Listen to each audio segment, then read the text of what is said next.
Okay guys, okay video ni aku tuju kepada khas untuk food delivery dekat Malaysia ni lah. Okay, yang beg oreng, beg hijau, beg pink. Okay, semua tolong notice dengan rider ni. Okay, nama dia Syarul Azwan bin Muhammad Suhaimi. Okay, rider ni sangat-sangat biadab, sangat-sangat kurang ajar. Kalau nampak feedback daripada customer ni, tiba-tiba aku dapat review daripada customer aku yang order Grab kat kedai aku, yang bekas klaim aku pecah.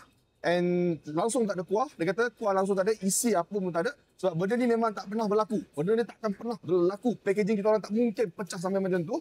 And aku pun dah call customer cakap memang betul kedai dia ni kurang ajar. Dia customer request untuk letak tempat sepatutnya, dia campak dekat lantai sahaja. So customer ni memang sabotage kita orang.